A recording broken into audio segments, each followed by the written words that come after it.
Lagi dan lagi di dunia K-pop akhirnya jadi sorotan banyak media kejutkan oleh pernyataan resmi dari agensinya The Boys yaitu 100. Joo Ha-kyun itu sudah mengakhiri kontraknya dugaan kasus prostitusi terbelah dua kubu. Annyeong Niners, balik lagi di Gangnam Iyagi barengan sama Mayang Dira. Lagi-lagi dan lagi industri K-pop ini digebrak-gebrak sama para idol cowok. Kenapa sih harus begini kasusnya?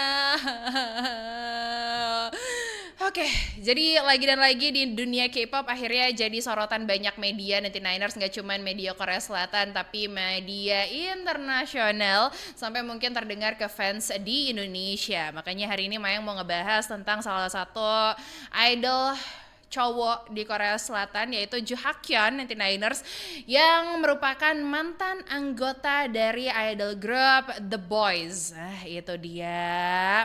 Jadi ini berawal dari pertengahan Juni 2025 yang dikejutkan oleh pernyataan resmi dari agensinya The Boys yaitu 100 99ers bahwa kalau misalnya ternyata salah satu membernya The Boys yaitu Joo Ha-kyun itu sudah mengakhiri kontraknya dengan agensi terkait adanya dugaan kasus prostitusi. Sedikit kaget ya, tapi calm down dulu 99ers. Nah, ini tuh sebenarnya kayak masih abu-abu juga nih karena masalahnya jadi terbelah dua kubu gitu. Tapi kalau misalnya kamu penasaran, yuk kita bahas detail di Gangnam Iyagi hari ini. Stay tuned at 100 FM Play 99ers. Singkat, kita ngebahas dulu tentang profil dari Joo Ha-kyunnya sendiri yang mana dia ini lahir di 9 Maret 99 di Jeju, Korea Selatan. Namanya pertama kali terkenal itu bukan jadi membernya The Boys, tapi ternyata dia dikenal dari salah satu survival show terkenal di Korea Selatan yaitu Produce 101 Season 2 di tahun 2017 gitu. Dia nggak debut barengan sama finalis dari Produce 101 enggak, tapi dia sendiri setelah beres dari survival show itu langsung debut jadi anggota The Boys di tanggal 6 Desember 2017 dengan lagunya yang berjudul Boy di mini album pertama mereka yang berjudul The First. Dan di grup The Boys sendiri, Joo Ha-kyun ini dikenal sebagai lead dancer, vokalis, dan juga rapper. Oke, kita masuk ke masalahnya dari Joo Ha-kyun ini. Nah, ini bermula dari bulan Juni 2025 dan ini dikutip dari indiatimes.com 99ers di mana media Jepang Shukan Bunshun ini melaporkan bahwa Joo Ha-kyun ini terlihat kalau misalnya dia ada di sebuah lounge mewah di Tokyo bersama dengan Asuka Kirara yang merupakan mantan aktris film dewasa Jepang. Nah, kan kaget ya di situ kayak, ngapain nih gitu.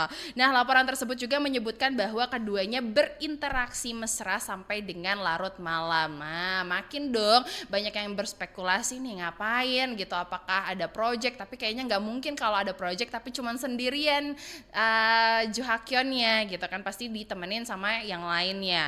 Dan dari laporan tersebut gitu kan akhirnya rumornya memanas dan memanjang kemana-mana sampai ada media yang menyebutkan pertemuan itu berujung pada dugaan transaksi.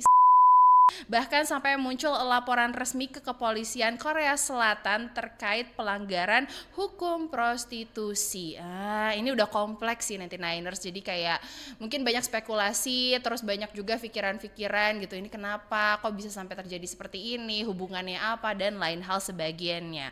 Dan dikutip dari sumpi.com, Joo Ha-kyun ini tidak tinggal diam. Dia muncul dengan surat tangan atau dia bikin surat itu tulis tangan dan diunggah ke media sosial dan menyatakan secara langsung kalau misalnya saya tidak pernah melakukan tindakan prostitusi dan saya hanya menghadiri undangan sosial, tidak lebih dari itu, katanya gitu. Jadi akhirnya di sini juga udah mulai terpecah dua kubu gitu kan antara fansnya yang mungkin percaya terhadap keputusan agensi, ada juga yang percaya dengan keputusan ataupun pernyataan dari Joo Ha-kyon begitu. Namun belum selesai di situ 99ers, di tanggal 20 Juni 2025 Joo Ha-kyon juga merilis pernyataan panjang melalui Instagramnya, dan di dalam unggahan tersebut atau di postingan tersebut dia ngaku nih kalau misalnya dia tidak pernah berniat untuk meninggalkan The Boys.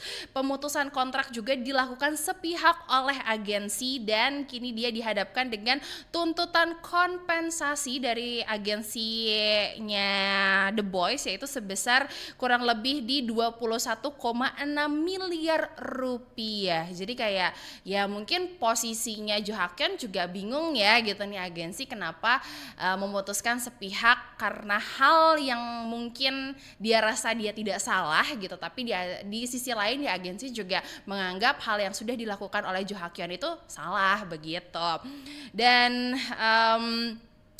akhirnya Joo Ha-kyon juga ngerilis satu statement di mana ada pernyataan, saya merasa dihancurkan dan dilabeli sebagai pelanggar hukum hanya karena spekulasi atau ya dugaan. Dan dikutip juga dari kpopstars.com, 99ers nggak lama berselang nih, akhirnya agensi 100 ini merilis pernyataan balasan. Jadi ini balas-balasan ya antara Joo Ha-kyon dan juga agensi, di mana mereka menegaskan bahwa keputusan memutus kontrak Joo Ha-kyon itu karena mereka menganggap tindakan yang dilakukan oleh Joo Ha-kyon itu melanggar etika artis serta mencoreng nama baik dari perusahaan. Yes, betul. Jadi mereka punya pembelaannya masing-masing ya antara Joo Ha-kyon dan juga agensi 100 begitu.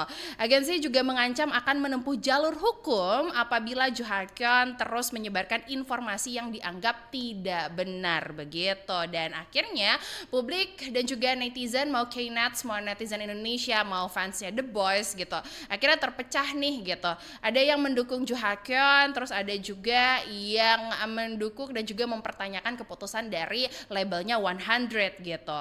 Karena mungkin di Joo Ha-kyon di sini meyakini kalau misalnya dia adalah korban gitu dari permainan media dan juga agensi. Tapi di satu sisi ya agensi juga mungkin merasa idolnya ataupun artisnya tidak berperilaku sebagaimana mestinya seperti itu. Tapi mungkin gak banyak juga yang mempertanyakan dan juga mencari klarifikasi gitu kan, sebenarnya motif dari pertemuan antara Asuka Kirara gitu dan Joo Ha-kyon ini sebenarnya apa sih gitu, apa hubungan sebenarnya di antara mereka kedua gitu. Kalau misalnya emang cuman temenan kayaknya gak akan seheboh ini gitu.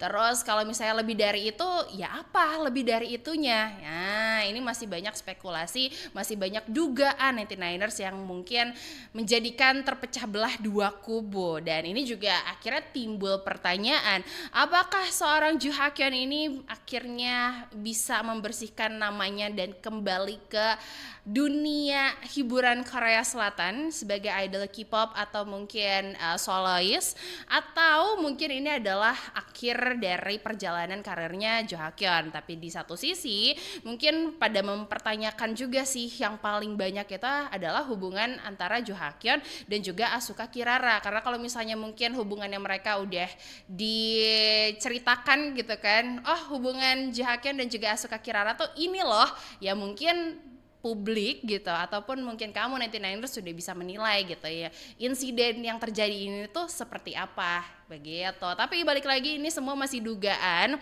dan mungkin masih banyak persepsi juga, dan sampai detik ini podcast di take ya masih belum ada informasi lebih lanjut apakah mungkin akan berlanjut ke ranah hukum gitu, karena dari kedua kubu atau dari kedua pihak mau agensi dan juga Joo Ha-kyon sudah siap jika masalah ini atau insiden ini diambil ke ranah hukum. Atau misalnya menurut kamu 99ers punya pendapat lain, boleh dong kasih tahu Mayang di kolom komentar dan spill detik kalau misalnya kamu mendengar ya kabar yang lain di luar sana. Dan sampai berjumpa lagi di Gangnam Iyagi selanjutnya. Annyeong.